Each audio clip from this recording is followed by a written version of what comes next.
Merhaba arkadaşlar, örgü kanalıma hoş geldiniz. Cıvıl cıvıl popcorn modelli bir bebek hırkası yaptım.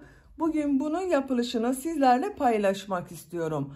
Ben bu renkler ile kız bebekler için yaptım. Siz isterseniz farklı renkleri kullanarak erkek bebekleriniz için de bu hırkayı yapabilirsiniz. Hırkanın örgüsü çok kolay arkadaşlar. İlk önce bu yakadan zincir yapıp trabzanlar ile roba bölümünü yapıyoruz. Kolları gövdeden ayırdıktan sonra gövde bölümünü örüyoruz. Sonra bu kollarını yapıyoruz. Bakın kolları da dikişsiz yaptım arkadaşlar. Hırka tamamen dikişsiz arkadaşlar. Hiç iğne kullanmıyoruz. Bakın. Tek parça halinde ördüm kol örgüsünde. Bu yaka çalışmasında modele uyumlu olsun diye popcorn modelleri yaptım. Arka görüntüsüne bakalım. Arka görüntüsü de böyle pamuk şekeri gibiler gördüğünüz gibi. Elinizde artan iplikleri de kullanabileceğiniz güzel bir model. Bu hırkanın örgüsünde ana renk olarak beyaz ipliği kullandım ben. Bu ipliği kullandım arkadaşlar. Alize Happy Baby Soft markalı bir bebek ipliği. Kullandığım iplik üzerinde 100 gram iplikte 330 metre yazıyor. Bu iplikten bir adet ipliğe ihtiyacınız var. Diğer renkleri de elinizde kalan herhangi bir az miktarda iplik olması yeterli. Bakın bu şekilde bir pembe kullandım. Yeşil, lila rengi ve sarı renk kullandım. Siz elinizde kalan az miktarda iplikler varsa onunla bu hırkanın örgüsünü örebilirsiniz. Ben rengarenk ördüm. Siz isterseniz iki renkli veya tek renk olarak da yapabilirsiniz arkadaşlar. Renk seçeneği tamamen tercihinize kalmıştır. Roba bölümünde şu şekilde 3 adet düğme yaptım. Bakın onlar da renkli yaptım. Modellere uyumlu olsun diye. Siz isterseniz tamamını da düğmeli yapabilirsiniz. Bakın. Örgünün ters tarafının görüntüsü böyle. Tığ olarak da 5 numara 3 milimetrelik tığ kullandım. Elinizin sıklığına göre siz daha küçük tığ da kullanabilirsiniz. Daha büyük tığ da kullanabilirsiniz arkadaşlar. Eğer daha küçük numaralı tığ kullanırsanız yaptığınız ölçü benimle aynı sayıda yaparsanız da daha küçük olacaktır. Daha büyük numaralı tığ kullanırsanız da yaptığınız ölçü bir beden daha büyük olacaktır. Ölçülerini de söylüyorum. Başlamadan önce fikriniz olsun. Kol altının buradan gövde genişliğini ölçüyorum. 26 santimetre. Yüksekliğini ölçüyorum. Omuzdan tam yükseklik 32 santimetre. Kol altından yüksekliğini ölçüyorum. 20 santimetre. Kol boyunu da ölçüyorum bakın arkadaşlar. Omuzdan tam kol boyu 30 santimetre. Kol altından ölçüyorum. 19 santimetrede bu uzunluk var. Bu da 6-12 aylık bebek için güzel bir ölçü. Siz bu hırkayı farklı ölçülerde yapmak isterseniz ben standart bebek ölçü tablosunu hazırladım. Bu videonun açıklama bölümüne tabloyu ekliyorum. Siz izlediğiniz bu videonun açıklama bölümünde bulunan o tabloya göre roba yüksekliğini, beden genişliğini ve diğer yüksekliklerini o tabloya bakarak yapabilirsiniz. Örgü kanalıma abone değilseniz abone olmayı unutmayın lütfen. Örgü kanalıma abone olmak ücretsiz. Örgü kanalıma ücretsiz abone olup orada bulunan zil şeklinde dokunarak açık konuma getirirseniz kanalıma video yüklediğim zaman ilk önce size bildirim gelecek. Örgülerimden herkesten önce sizin haberiniz olacaktır. İzlediğiniz videolarıma beğeni ve yorumlarınızı da yaparsanız çok sevinirim arkadaşlar. Örgü kanalımın devamlılığı için sizlerin yapmış olduğu beğeni ve yorumlar çok önemli. Aklınıza takılan sorular olursa da yorumlar bölümünden sorabilirsiniz. Mümkün olduğunca bütün sorulara cevap vermeye çalışıyorum. Kanalıma ücretsiz abone olup beğeni ve yorumlarıyla da destek olan bütün arkadaşlara ayrıca teşekkür ederim. Hepinize kolay gelsin. İyi çalışmalar.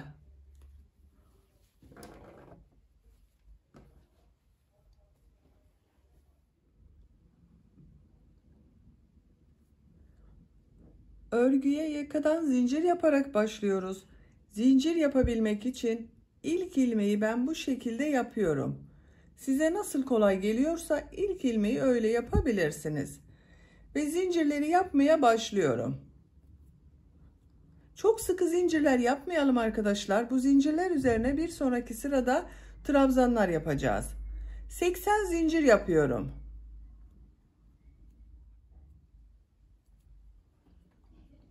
80 zinciri yaptım. Çok sıkı zincir yapmadım bakın arkadaşlar, gördüğünüz gibi. Bu 80 zincirin kaç santimetre olduğunu da ölçüyorum.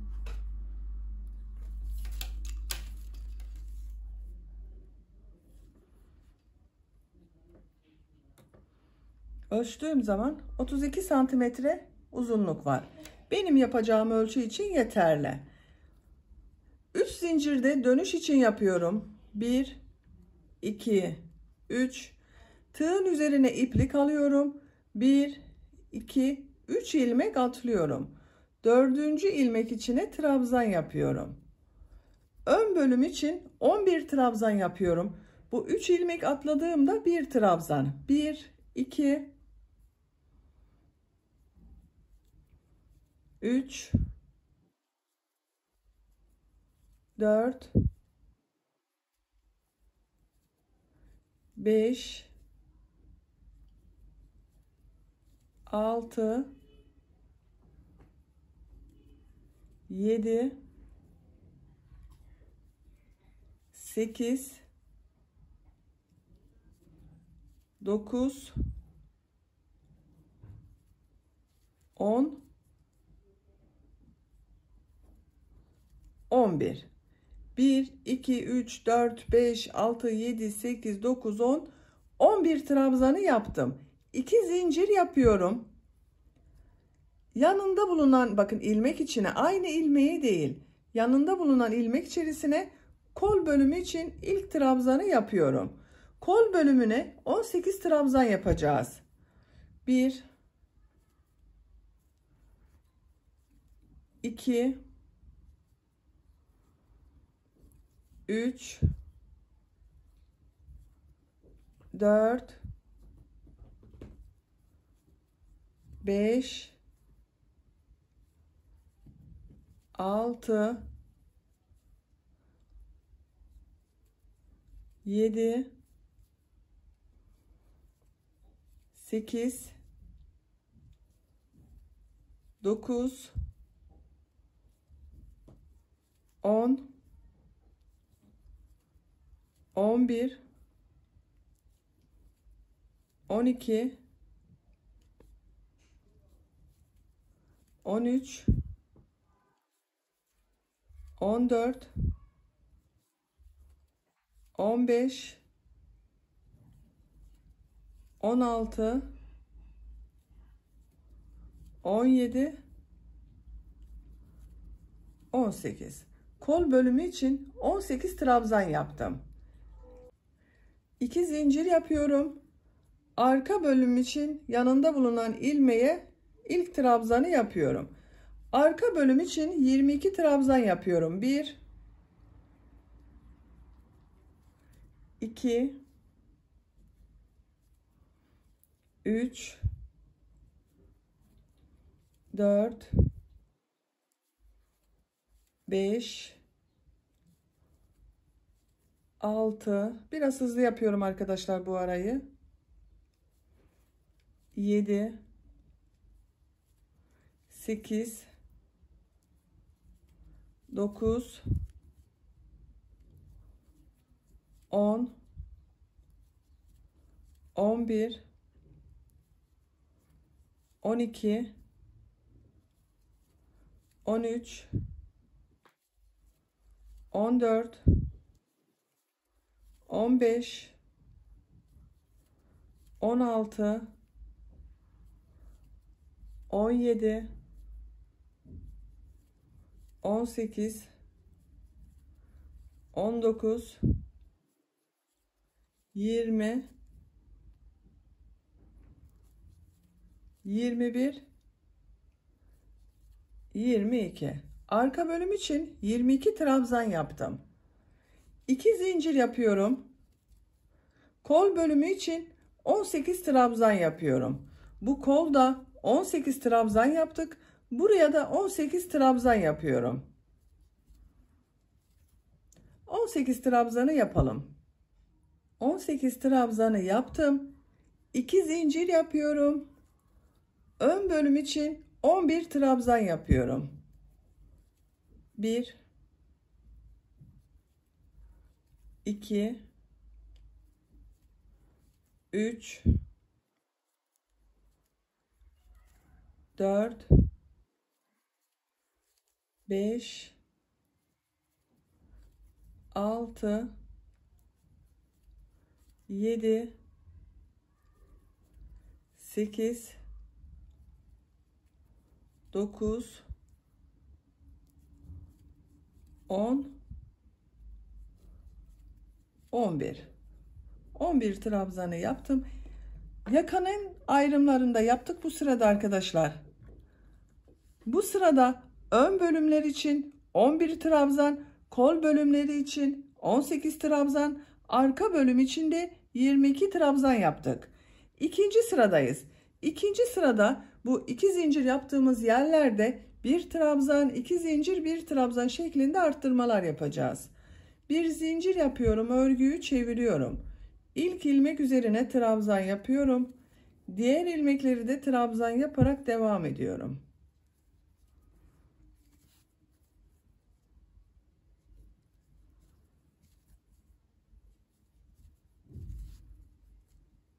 Her ilmek üzerine bir trabzan yapıyoruz.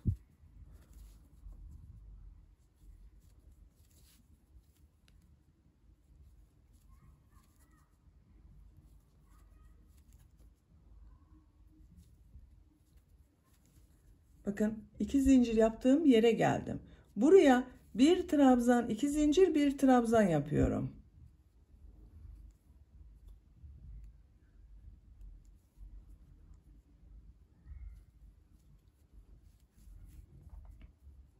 Bir trabzan, 2 zincir, bir trabzan şeklinde arttırmayı yaptık.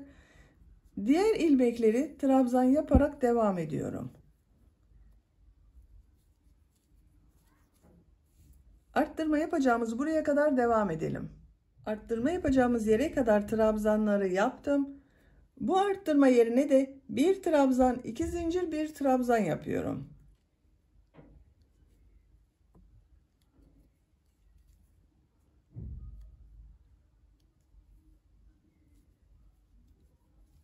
Bakın bir trabzan, 2 zincir, bir trabzan yaptım.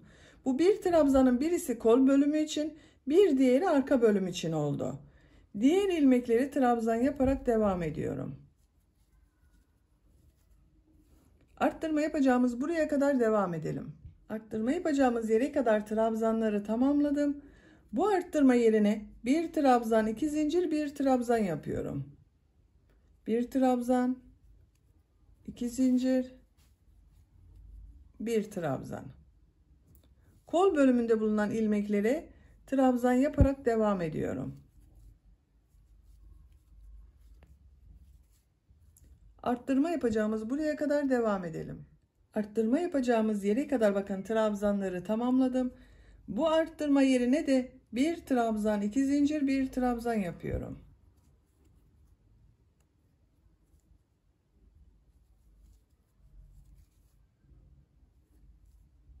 İlmeklere trabzan yaparak devam ediyorum.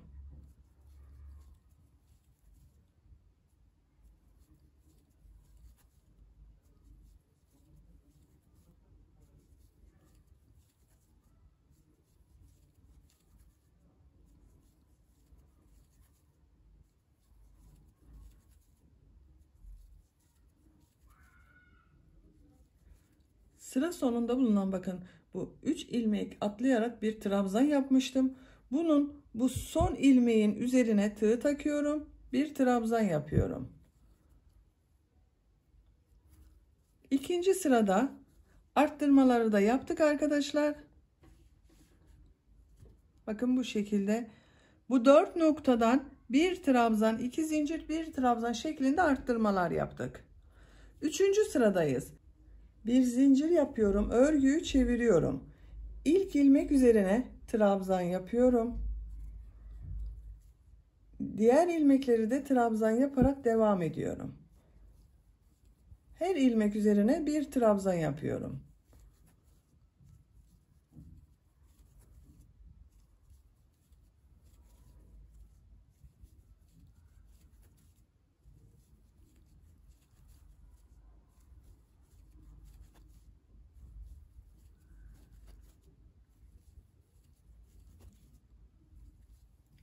Arttırma yapacağım yere kadar bakın trabzanları yaptım. Bu arttırma yerine bir trabzan, 2 zincir, bir trabzan yapıyorum.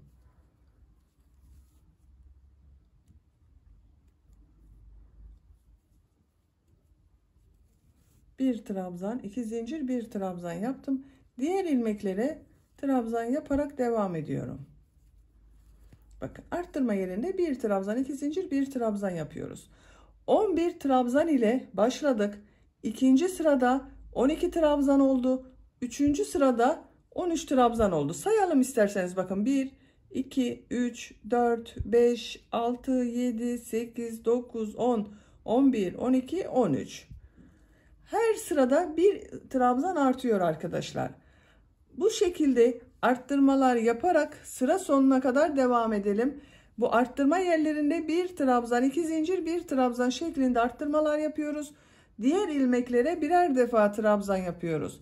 Sıra sonuna kadar tamamlayalım. Üçüncü sırada her ilmek üzerine birer defa trabzan yaptım. Bu arttırma yerlerinde de bir trabzan, 2 zincir, bir trabzan şeklinde arttırmalar yaparak sıra sonuna kadar tamamladım. Bakın arkadaşlar. Görüntüsü böyle. Dördüncü sıradayız. Bir zincir yapıyorum. Örgüyü çeviriyorum. İlk ilmek üzerine trabzan yapıyorum. Diğer ilmekleri de trabzan yaparak devam ediyorum. Arttırma yapacağımız buraya kadar devam edelim. Arttırma yapacağımız yere kadar trabzanları tamamladım. Bu arttırma yerine bir trabzan, 2 zincir, bir trabzan yapıyorum.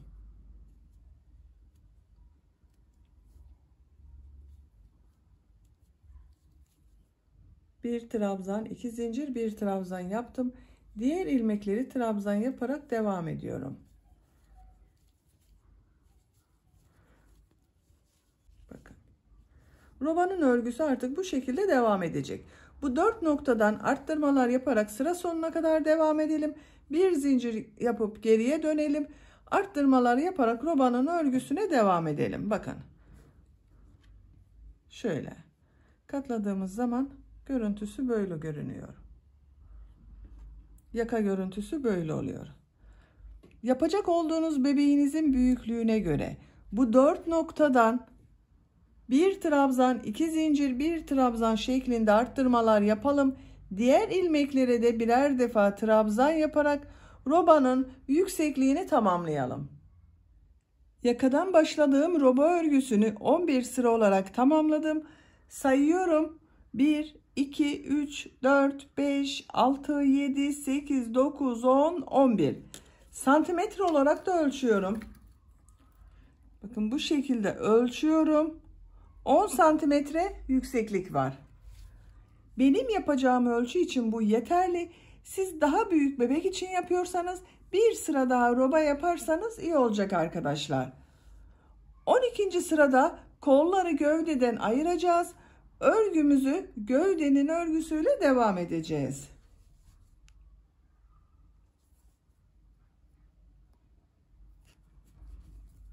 Bir zincir yapıyorum. Örgüyü çeviriyorum. İlk ilmek içine trabzan yapıyorum. Diğer ilmekleri de trabzan yaparak devam ediyorum.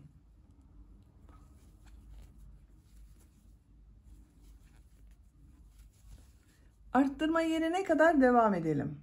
Arttırma yapacağım yere kadar trabzanları yaptım. Bu arttırma yerine bu sırada 2 trabzan yapıyorum. Buraya kadar birer trabzan yapmıştım. Buraya 2 trabzan yapıyorum. 1,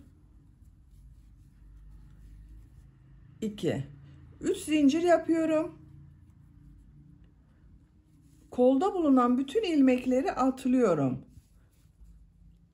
burada bulunan arttırma yaptığım zincir boşluğuna 2 trabzan yapıyorum. 3 zincir yaparak kol altını buraya oluşturduk bakın arkadaşlar. Diğer ilmekleri de trabzan yaparak devam ediyorum.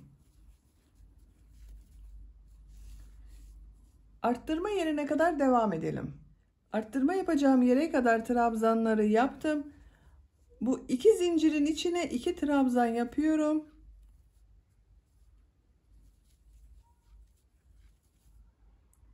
Üç zincir yapıyorum. Burada da aynı 3 zincir yaptım kol altında. Buraya da 3 zincir yaptım. Kolda bulunan bütün ilmekleri atlıyorum.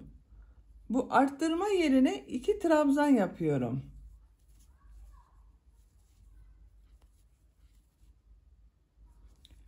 Diğer ilmekleri birer defa trabzan yaparak devam ediyorum.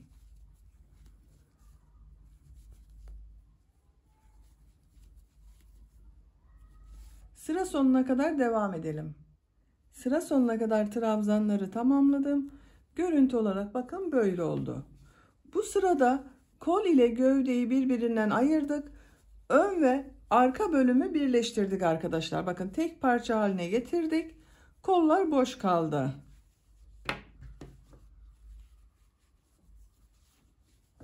Şeklini şöyle görelim.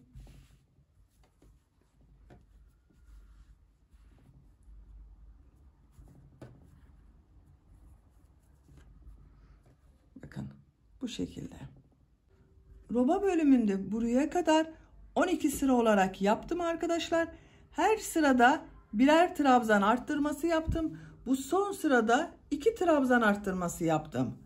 Ön bölümde 2, 4, 6, 8, 10, 12, 14, 16, 18, 20, 22, 23 trabzan var. 11 trabzan ile başladım. Bitiminde 23 trabzan oldu. Bir zincir yapıyorum. Örgüyü çeviriyorum. İlk ilmeğe trabzan yapıyorum. Trabzan sırası yapıyoruz. Diğer ilmekleri de trabzan yaparak devam ediyorum.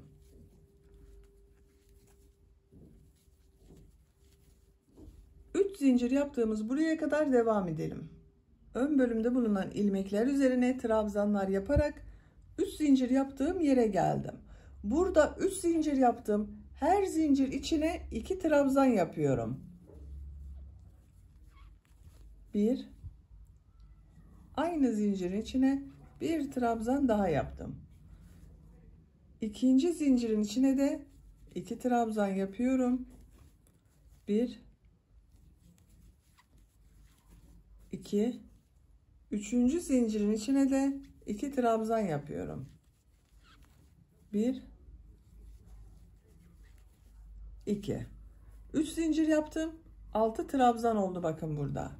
Diğer ilmeklere birer defa trabzan yaparak devam ediyorum. Bakın kol altının görüntüsü böyle. Diğer kol altına kadar devam edelim. 3 zincire kadar trabzanları yaparak tamamladım. Burada bulunan 3 zincir içine de her zincire 2 trabzan yapıyorum.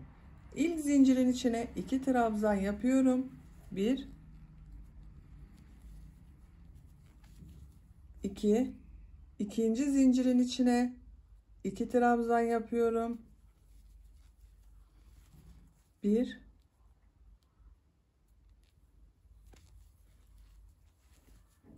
2, üçüncü zincirin içine de 2 trabzan yapıyorum.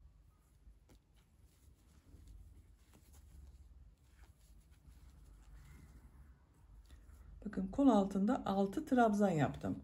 Diğer ilmeklere birer defa trabzan yaparak devam ediyorum. Sıra sonuna kadar devam edelim. Sıra sonuna kadar trabzanları tamamladım. Bir sıra trabzan sırası yaptık arkadaşlar. Kol altında da arttırmaları yaptım. Şöyle şeklini görelim. Bu sıradan itibaren renkli iplikler ile modelli bölüme başlıyorum ben. Siz isterseniz kendi rengiyle de devam edebilirsiniz. Popcorn modelleri yapacağız. İpliği kesiyorum.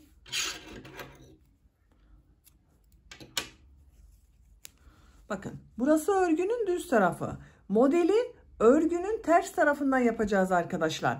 Eğer sizin ters taraf denk gelmediyse bir sıra sık iğne yapabilirsiniz. Diğer taraftan başlayabilirsiniz. Bakın benim örgünün ters tarafından model yerleştirmesini başlıyorum. Ben bu renk iplik kullanıyorum. Pembe renk bir iplik. Siz istediğiniz renk iplikleri kullanarak bunu hem kız bebekleriniz için hem de erkek bebekleriniz için yapabilirsiniz.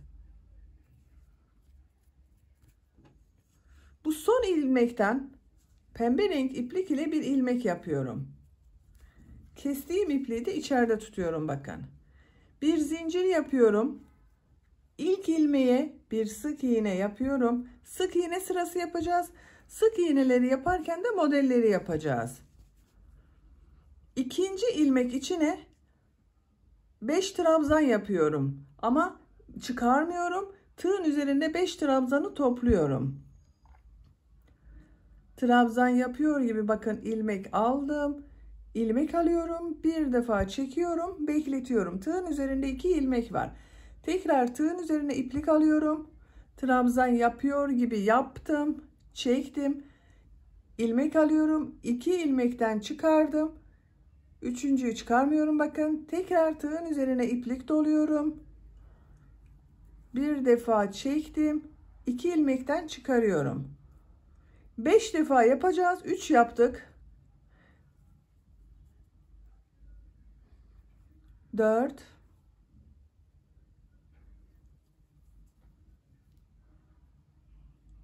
5. Bakın tığın üzerinde 1 2 3 4 5 6 ilmek var. İlmek alıyorum. Hepsinin içerisinden bir defa da çekiyorum. Diğer ilmeğe bakın yanında bulunan bu ilmek değil. Hemen yanında bulunan ilmek içine sık iğne yapıyorum.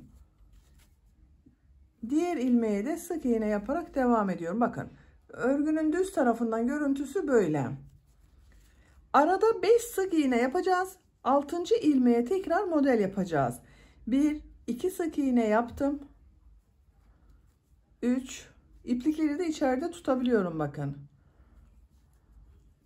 4 5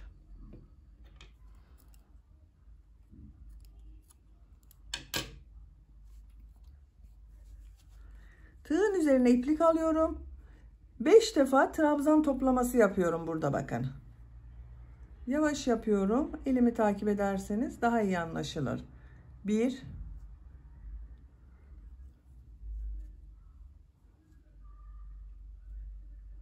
2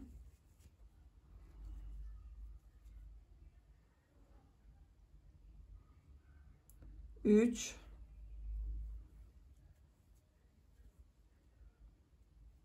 4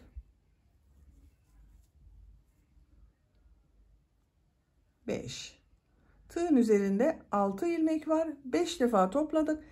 İlmek alıyorum. Hepsinin içerisinden bir defa da çekiyorum. Yanında bulunan bakın ilmeğe sık iğne yapıyorum. 5 sık iğne yapıyoruz. 1 2 3 4 5 Tığın üzerine iplik alıyorum. 6. ilmeğe yine modelimizi yapıyorum. 1 2 3 4 5 ilmek alıyorum. Hepsinin içerisinden bir defa da çekiyorum. Yanında bulunan ilmeğe sık iğne yapıyorum. 5 sık iğne yapıyorum. 1 2 3 4 5 Buna da model yapacağız. Düz tarafının görüntüsüne bakalım. Görüntüsü böyle arkadaşlar. Sıra sonuna kadar modelleri yaparak devam edelim. Sıra sonuna kadar modelleri yaptım. Sıra sonunda 2 ilmek kaldı. Bu ilmeğe yine model yapıyorum. Bakın 5 sık iğneyi yaptım. Buna modelimi yapıyorum. 1 2 3 4 5 ilmek alıyorum. Hepsini içerisinden çıkarıyorum. Son ilmeğe sık iğne yapıyorum. Şeklini tekrar bakalım. Bakın, birinci sıra modelleri yerleştirdik arkadaşlar. Sizin bu model sıralamasında modelleriniz denk gelmezse bu sıra başlarında ben bakın birer tane sık iğne yaptım sıra başında ve sıra sonunda. Siz bunu ikişer tane sık iğne yapabilirsiniz. Bir zincir yapıyorum, örgüyü çeviriyorum. Bu sırada trabzan sırası yapacağız. Bu ilk ilmek içine bir trabzan yapıyorum. Her ilmeğe bir trabzan yapacağız. Model ortasında bulunan, bakın üzerine modeli yaptığımız bu ilmeğe bir trabzan yapıyorum. 5 sık iğnenin üzerine trabzan yapıyorum. İkili trabzan yapıyoruz bakın. 2 defa da çıkarıyorum trabzanlara.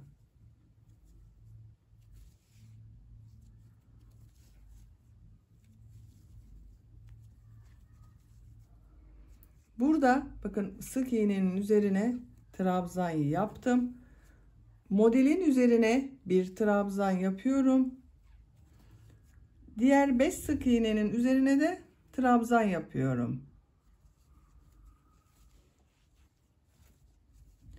Bakın sayalım isterseniz. Bakın bu başta trabzan yaptım. Model üzerine bir trabzan yaptım. 2 model ortasına 2, 4, 5 trabzan yaptım. Model üzerine bir trabzan yaptım. Bu şekilde devam ediyoruz arkadaşlar. Sıra sonuna kadar trabzanlar yaparak devam edelim. Sıra sonuna kadar bir sıra trabzanı yaptım. Sıra sonunda ipliği kesiyorum.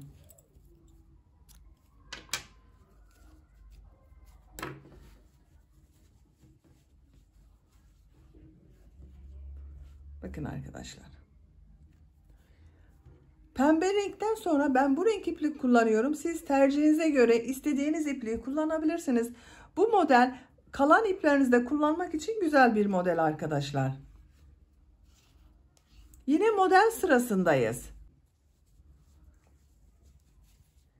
İpliği kestiğim ilmekten bu renk ile bir ilmek yapıyorum.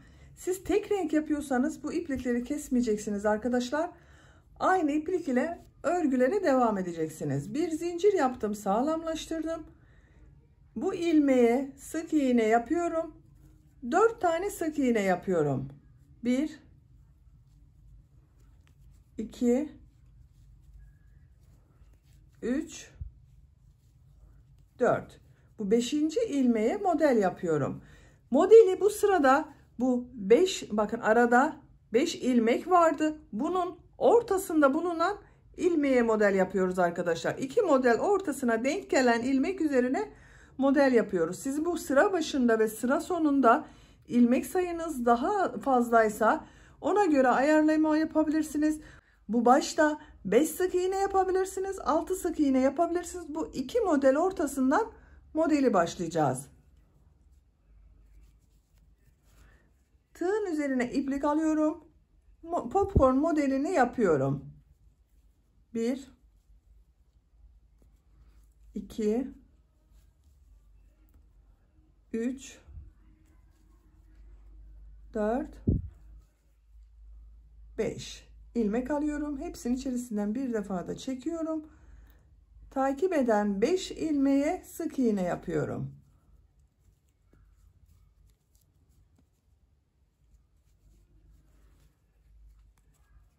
Bir,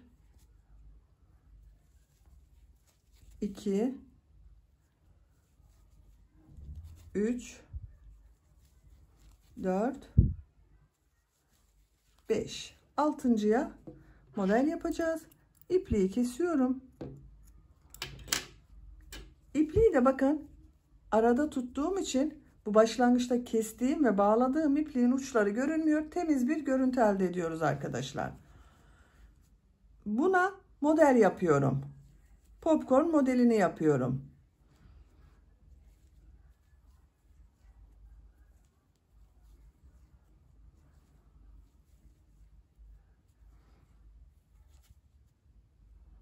5 sık iğne yapıyorum.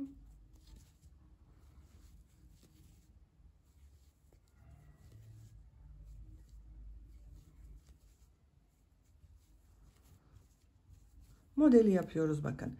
Bu model bir alt sırada yaptığımız modellerin tam ortasına denk geliyor. Bu şekilde sıra sonuna kadar modelleri yapalım. Bu başlangıçta kaç sık iğne yaptıysanız sıra sonunda da aynı sayıda denk gelmesi gerekiyor arkadaşlar. Şöyle birleştirdiğimiz zaman görüntüsünün düzgün görünmesi için bu püf noktalara dikkat ederseniz iyi olur. Sıra sonuna kadar modelleri yapalım. Üzerinden bir sıra trabzan sırası yapalım. Daha sonra istediğiniz renk ile modelleri yapmaya devam edelim. Ama bir sonraki sırada bakın yine bu sıra başında bir ilmekten sonra model yapacağız. Diğeri de bunun sırasına denk gelecek. Bu sıralamayı takip etmeyi unutmayalım arkadaşlar. Örgüye istediğiniz renk sıralamasıyla modelleri yaparak devam edelim. Yapacak olduğunuz bebeğinizin büyüklüğüne göre yüksekliğini tamamlayalım gelelim. Gövde örgüsünü bu renk sıralaması ile ben tamamladım. Kaç sıra model yaptığımı sayıyorum arkadaşlar. Bakın her bir renkle bir sıra model yaptım. 1, 2, 3, 4, 5, 6, 7, 8, 9, 10, 11, 12, 13, 14 sıra model sırası yaptım. Görüntü olarak bu şekilde görünüyor. Açık olarak da bakalım. Son sırada beyaz renk iplik ile yaptım ve bakın bu ön patım burada bitirdim. Buradan itibaren düğme için düğme patları yapmak istiyorum bu ön patlarına. Bir sıra sık iğne yapacağız. Bir zincir yapıyorum. İlk ilmek içine sık iğne yapıyorum.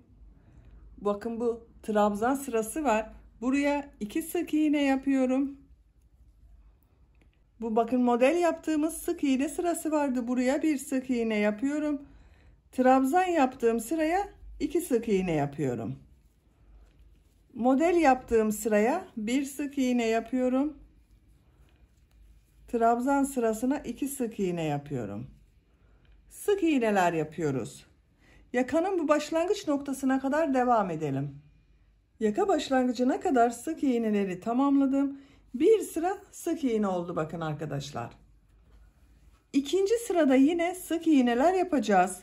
Geriye dönerek sık iğneler yapacağız. Bu işaret yaptığım yerlere de düğme için düğme biriti yapacağız. Siz de yaptığınız robanın şu şekilde bakın birisini yakanın başlangıcına yapıyoruz. Bir diğerini bu yakanın bittiği buraya yapıyoruz. İkisinin ortasına da üçüncü düğme biritini yapıyoruz. Siz de kendinize göre ayarlamasını yapabilirsiniz. Bir zincir yapıyorum. Örgüyü çeviriyorum. İlk ilmeğe bir sık iğne yapıyorum. Düğme biriti için 2 zincir yapıyorum. 2 ilmek atlıyorum. Üçüncü ilmeğe sık iğne yapıyorum. Bakın ilk düğme biritini buraya yaptık. Diğer işaret yaptığım yere kadar sık iğneler yapıyorum.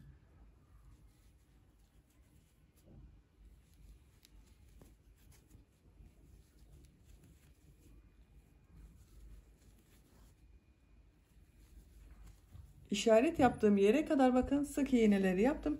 Kaç sık iğne yaptığımı sayıyorum. 2, 4, 6.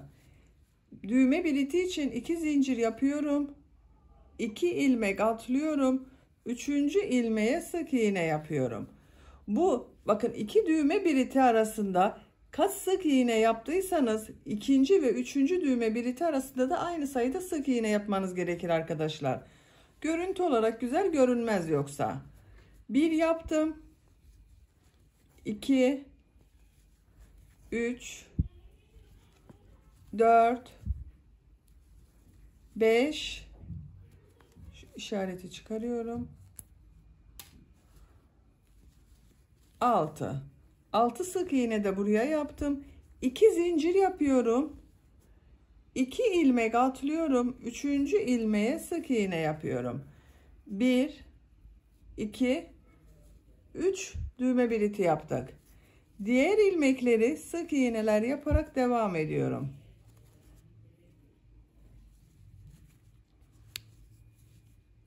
Sıra sonuna kadar devam edelim. Sık iğneler yaparak sıra sonuna kadar tamamladım. Bir zincir yapıyorum. Örgüyü çeviriyorum. Bir sıra daha sık iğne yapacağız arkadaşlar.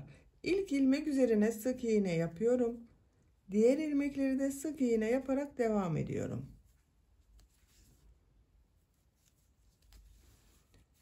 Düğme biriti yaptığımız, bakın buraya kadar sık iğneler yaparak devam edelim.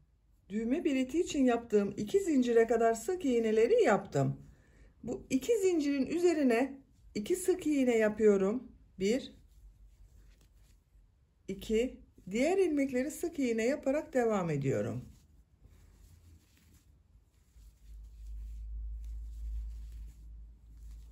Bakın bu düğme biritinin üzerine de 2 sık iğne yapıyorum.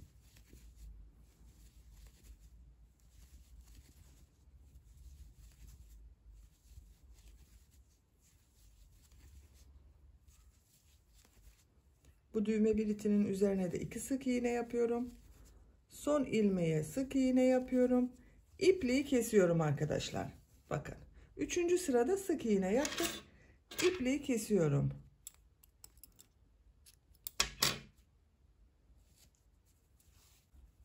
Diğer ön patada burada yaptığımız gibi 3 sıra sık iğne yapacağız.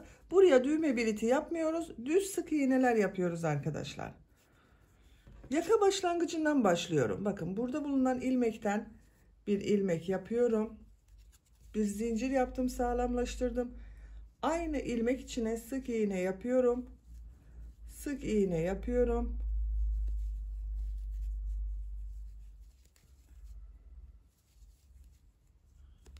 İplerin ucunu da içeride tutuyorum. Bu şekilde. Sık iğneler yaparak buraya kadar devam edelim. Buradan bir zincir yapıp geriye dönelim. Tekrar buradan bir zincir yapıp geriye dönelim. 3 sıra sık iğne yapalım buraya arkadaşlar. Bu ön patta da 3 sıra sık iğneyi tamamladım. Bakın 1 2 3. İpliği kesiyorum burada.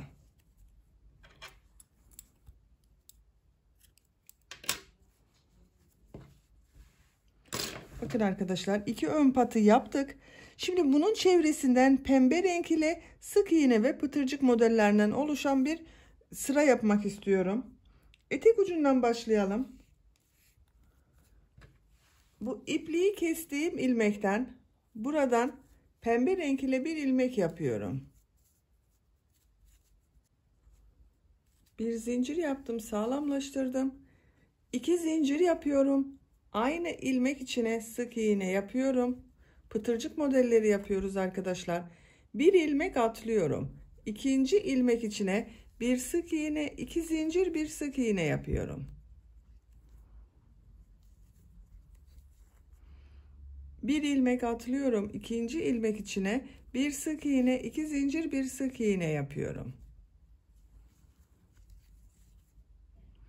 Bir ilmek atlıyorum. İkinci ilmek içine bir sık iğne, 2 zincir, bir sık iğne yapıyorum.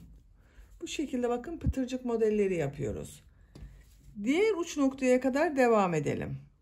Diğer uç noktasına kadar pıtırcık modellerini yaptım. Bakın ön pattayım. Ön patın burada da modelleri yapmaya devam ediyorum. Bir ilmek atlıyorum. İkinci ilmek içine pıtırcık modeli yapıyorum. Bir ilmek atlıyorum. Bir sık iğne, 2 zincir, bir sık iğne yapıyorum. Böyle arkadaşlar. Yaka başlangıcına kadar devam edelim. Pıtırcık modelleri yaparak yaka başlangıcına kadar yaptım. Boyun çevresindeyim. Diğer ön patada pıtırcık modelleri yapacağız. Boyunun çevresinde sık iğne yapıyorum. Bu ilk ilmek içine sık iğne yapıyorum. Diğer ilmekleri de sık iğne yaparak devam ediyorum. Bebeğin boynunu rahatsız etmesin diye sık iğne yapıyorum arkadaşlar. Bu modelin ucu belki rahatsız edebilir. Onun için sık iğneler yapıyorum. Bu şekilde bakın sık iğneler yapıyoruz. Yaka çevresinde sık iğneler yaparak buraya kadar yapalım. Burada pıtırcık modelleri yapalım. Bu başladığımız yerde bitirelim arkadaşlar. Diğer uç noktaya kadar tamamladım. Yakanın çevresinde sık iğne yaptım. Diğer ön patta pıtırcık modellerini yaptım. Bu son yaptığım ilmek ile burada yaptığım ilk ilmeği ilmek kaydırması yaparak sırayı birleştiriyorum. İpliği kesiyorum.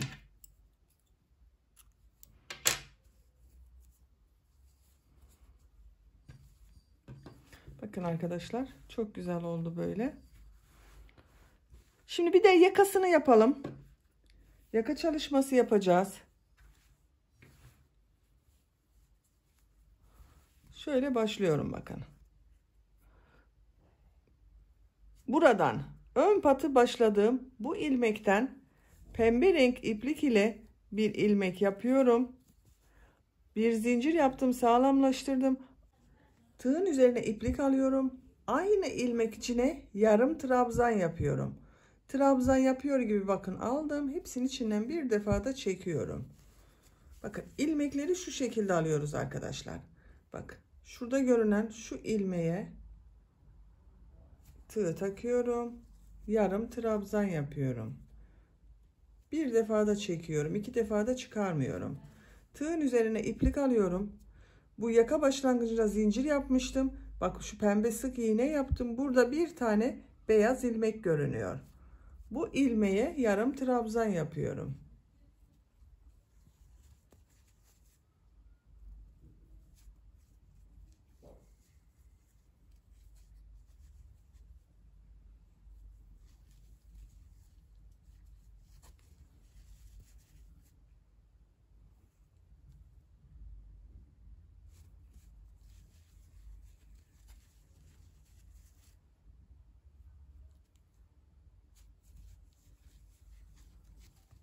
Bakın bu şekilde yarım trabzan yapıyoruz. Sıra sonuna kadar yarım trabzanlar yaparak devam edelim. Bu ön patım buraya kadar. Bakın. Buraya yapmayacağız. Buraya kadar yarım trabzanlar yapalım. Yakanın buradan yarım trabzanlar yaparak ön patım buraya kadar tamamladım arkadaşlar bakın. Şöyle görüntüsünü görelim bakın. Ön patım bittiği yerde buradayım. Bunun üzerinden V şekilleri yapacağız şimdi. 4 zincir yapıyorum. 1 2 3 4 örgüyü çeviriyorum. Bu ilk ilmek içine bakın. Bir trabzan yapıyorum. Bir V şekli yaptım. Tığın üzerine iplik alıyorum. 2 ilmek atlıyorum. 3. ilmek içine bir trabzan, 2 zincir, bir trabzan yapıyorum. V şekli yapıyorum.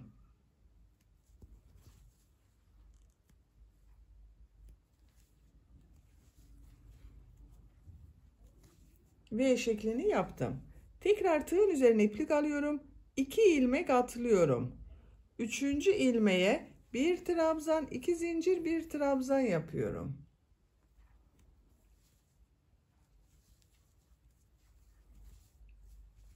İki ilmek atlıyorum. 3. ilmeğe bir trabzan, 2 zincir, bir trabzan yapıyorum. Bakın. Bu şekilde V şekilleri yapıyoruz. Sıra sonuna kadar V şekilleri yaparak devam edelim. Yarım trabzanların üzerine V şekilleri yaparak sıra sonuna kadar tamamladım. Görüntüsü böyle oldu bakın arkadaşlar. 3 zincir yapıyorum. 1 2 3 örgüyü çeviriyorum. Bu sırada model yapacağız. Bu V şeklinin içine 5 trabzan yapıyorum. 1 2 3 4 5 tığ ilmekten çıkarıyorum. İlk ilmeğe tığ takıyorum. İlmeği o ilmeğin içinden çekiyorum. Popcorn modeli yapıyoruz. 3 zincir yapıyorum. 2 model ortasında bulunan bu boşluğa sık iğne yapıyorum. Bakın. Bir popcorn modelini yaptım. 3 zincir yapıyorum. Tığın üzerine iplik alıyorum. Bu V şekli içerisine de bu popcorn modelden yapacağız. 5 trabzan yapıyorum.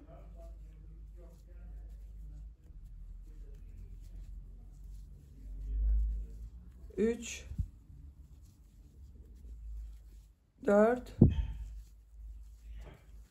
5. Tığ ilmekten çıkarıyorum. İlk ilmek üzerine tığı takıyorum. Bu ilmeği bakın o ilmeğin içinden çekiyorum. 3 zincir yapıyorum.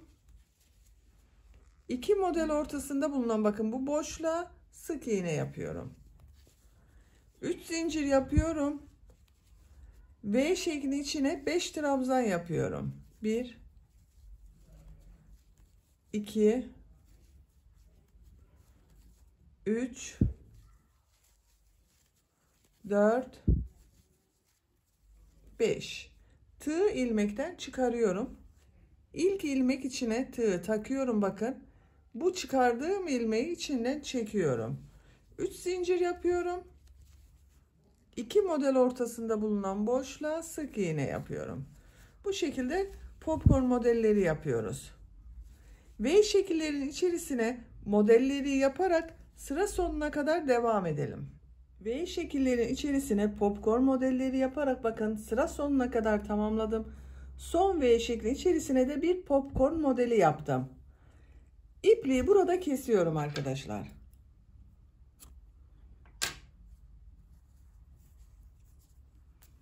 Bakın son modeli de yaptım. Görüntü olarak böyle oldu. Gövdenin örgüsünü tamamladık. Kol örgülerini yapalım. Bakın ben kol örgüsünün birisini bu şekilde hazırladım. Dikişsiz yapıyoruz arkadaşlar kol örgüsünü. Bakın birleşim yaptığım yer burası. Hiç belli olmuyor. Yuvarlak bir kol şeklinde örüyoruz. Gövde ile yaptığım renk sıralamasını kolda da aynı şekilde yaptım. Diğer kolu sizinle birlikte yapalım. Bakın burada pembe modelli sıradan önce 2 sıra beyaz yaptım gövde örgüsünde. Şuradan daha güzel görünür. Bakın 2 sıra beyaz ile trabzan sırası var. Kolda da modele kadar 2 sıra beyaz yapacağız. Kol altından başlıyorum.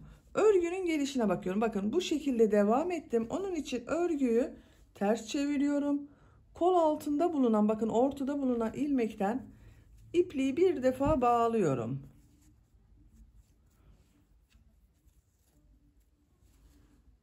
Bir ilmek yapıyorum. Trabzan sırası yapacağız. Bu arttırma yaptığımız ilmek vardı bakın. Ön bölümde ve arka bölümde buralarda ikişer defa trabzan yaptım. Aynı yere kol bölümü için 2 trabzan yapıyorum. Şöyle yukarı kaldırabilirsem daha net görünür. Bakın arttırma trabzanı yaptım. Buraya 2 trabzan yaptım. Diğer ilmeklere birer defa trabzan yapıyorum. Her ilmeğe bir trabzan yapıyorum.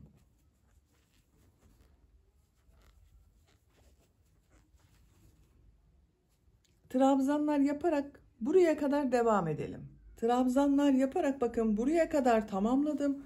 Burada arttırma yerine geldim.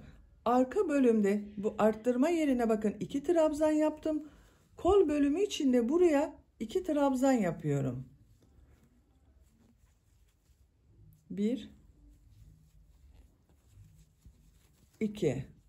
Son ilmek ile burada bakın kol altında yaptığım bu ilk ilmeği ilmek kaydırması yaparak birleştiriyorum. Sırayı birleştirdim. Bakın burası birleşik oldu. Şekline bakalım. Bakın görüntü olarak böyle arkadaşlar. Birleşim yaptığımız yer böyle. Buranın devamı oldu. 2 zincir yapıyorum. Örgüyü çeviriyorum. Bu ilk ilmek içine trabzan yapıyorum. Yine trabzan sırası yapacağız. Diğer ilmekleri de trabzan yaparak devam ediyorum. Her ilmeğe bir trabzan yapıyorum. Bu şekilde. Sıra sonuna kadar devam edelim. Trabzanlar yaparak bakın sıra sonuna kadar tamamladım. Son ilmek ile burada yaptığım bu ilk ilmeği ilmek kaydırması yaparak sırayı birleştiriyorum. İpliği kesiyorum. Beyaz renk ipliği burada kesiyorum arkadaşlar. İlmeği içerisinden geçirdim. Bakın kol örgüsünde 2 sıra beyaz yaptık. Kol örgüsünde bu bir sırada toplam 42 trabzan var arkadaşlar. Şimdi modelli bölüme başlayacağız. Bakın pembe renk ile popcorn modelleri yapacağız. Modelleri örgünün ters tarafından yapıyorduk. Onun için örgüyü çeviriyorum. Buradan pembe renk ipliği ilmek yapıyorum. Bir zincir yaptım, sağlamlaştırdım. Aynı ilmeğe bir sık iğne yapıyorum. Bakın 1 2 sık iğne yaptım. Üçüncü ilmeğe popcorn modeli yapıyorum. Beşli trabzan toplaması yapıyoruz. Bakın 1 2 3 4 5 ilmek alıyorum. Hepsini içinden çektim. Takip eden ilmek içine sık iğne yapıyorum. 5 sık iğne yapıyoruz. 1 2 3 bakın ipliklerin ucunu da içinde tutuyorum. 4 5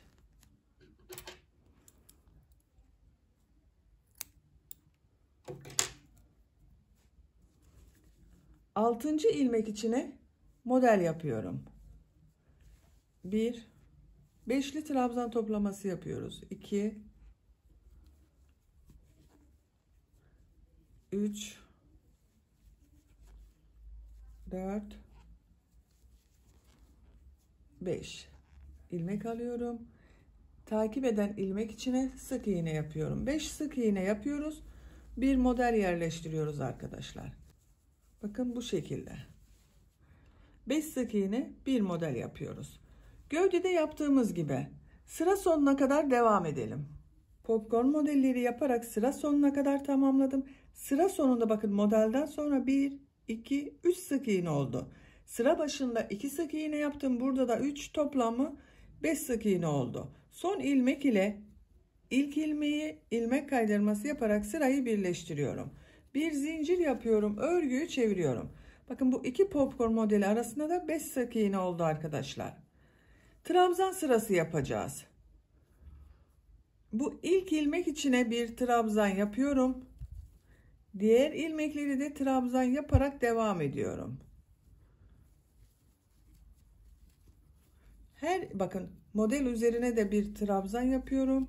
Bu 5 sık iğne üzerine de birer defa trabzan yapıyorum. Sıra sonuna kadar devam edelim.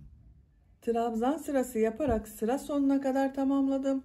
Son ilmek ile ilk ilmeği ilmek kaydırması yaparak sırayı birleştiriyorum. Bakın pembe renkli ipliği burada kesiyorum arkadaşlar.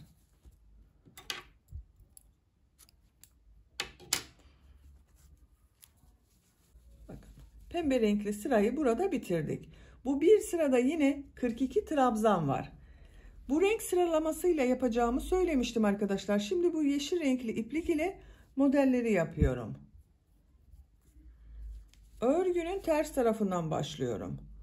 Bu ilmekten yeşil renkli bir ilmek yapıyorum.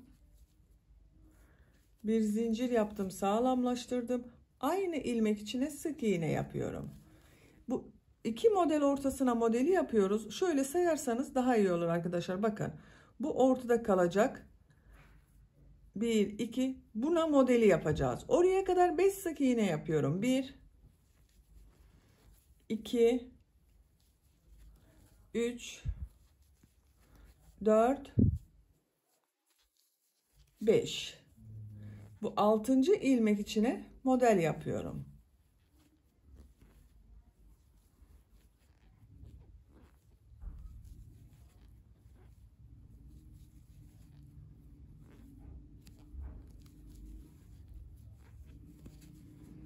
Beş sık iğne yapıyorum.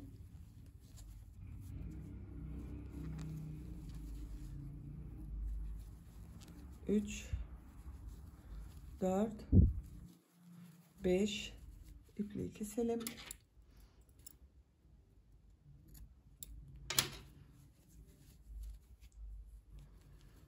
Altıncı ilmek içine model yapıyorum.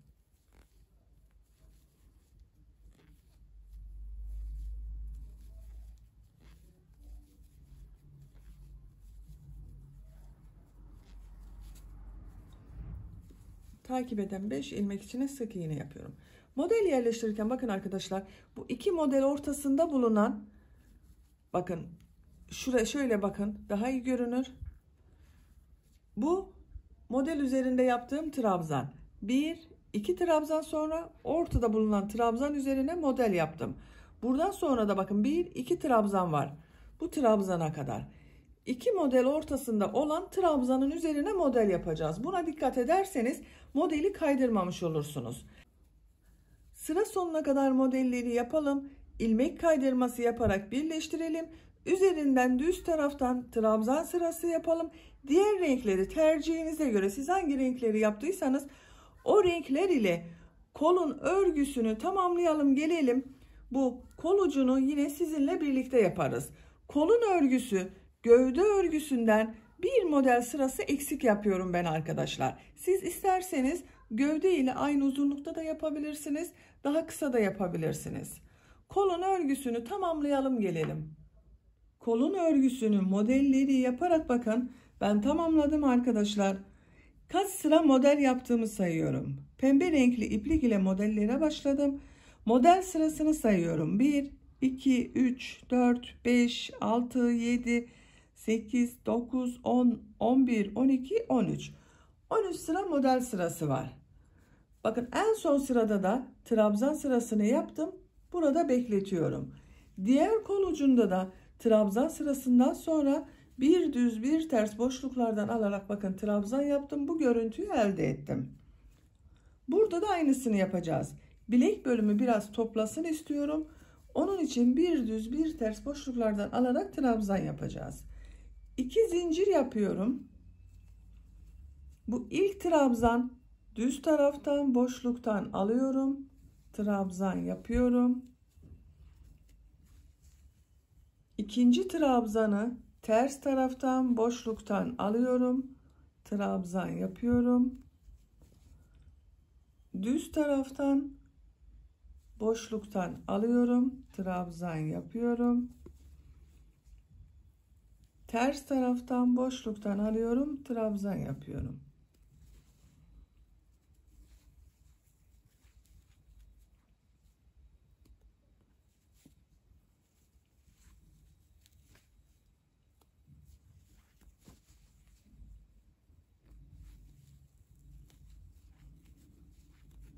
Görüntü olarak bu şekli elde ediyoruz bakın. Sıra sonuna kadar devam edelim. Sıra sonuna kadar tamamladım. Son olarak da düz taraftan görünen trabzan yaptım.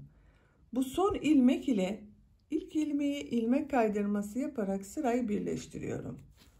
Sıra başında bu 2 zincir yaptığımda bakın ters tarafta görünen trabzan oldu arkadaşlar.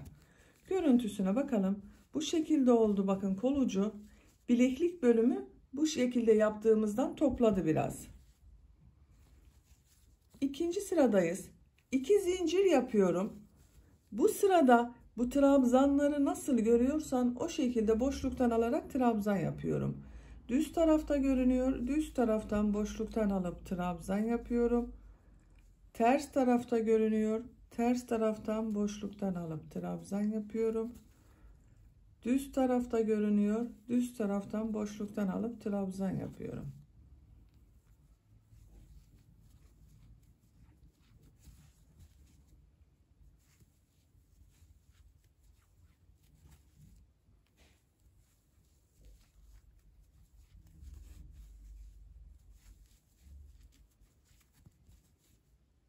Sıra sonuna kadar devam edelim. Sıra sonuna kadar tamamladım. Son ilmek ile ilk ilmeği ilmek kaydırması yaparak birleştiriyorum. 1, 2, 3 sıra bakın. Bir düz bir ters örgü görünüyor arkadaşlar. İpliği kesiyorum. Bakın. Bu benim için yeterli. Siz isterseniz bir sıra daha nasıl görüyorsan o şekilde boşluktan alıp trabzan yapabilirsiniz. Kolun örgüsünü tamamladık.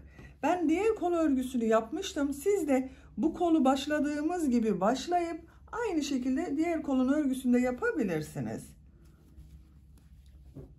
Böylece örgüsünü tamamladık arkadaşlar. Bakın düğmelerini de diktim ben. Bu ön pata 3 düğme bir iti yaptım. Bunun tam karşısına gelen yerlere renkli düğmeler diktim. Şu şekilde örgünün ters tarafının görüntüsü böyle. Bakın arka görüntüsü de böyle. Cıvıl cıvıl çok güzel oldu. Bayram şekeri gibi oldu gördüğünüz gibi hırka. Düğmelerini takıyorum.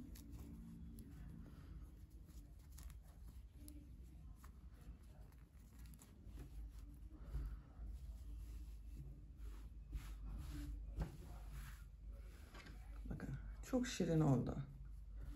Bu ipliği de tığ yardımıyla veya iğne yardımıyla örgünün ters tarafından çekebilirsiniz. Bakın şu şekilde. İlmekler arasından geçiriyorum.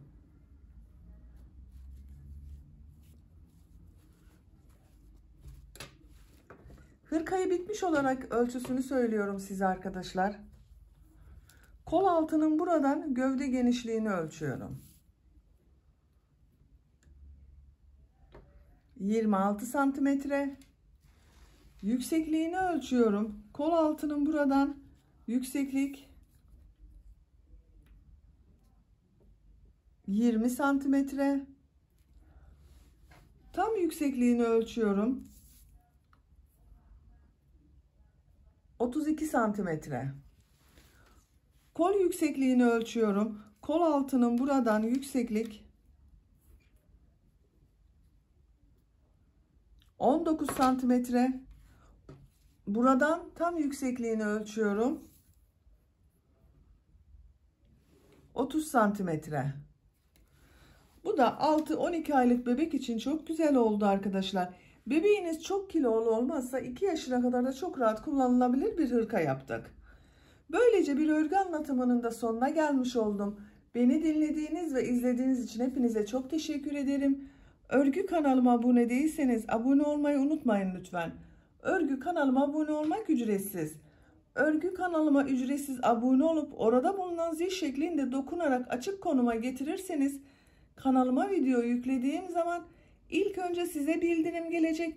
Örgülerimden herkesten önce sizin haberiniz olacaktır. İzlediğiniz videolarıma beğeni ve yorumlarınızı da yaparsanız çok sevinirim arkadaşlar. Örgü kanalıma ücretsiz abone olup beğeni ve yorumlarıyla da destek olan bütün arkadaşlara ayrıca teşekkür ederim. Sizlerle yeni örgülerde görüşmek dileğiyle. Hoşça kalın, sevgiyle kalın.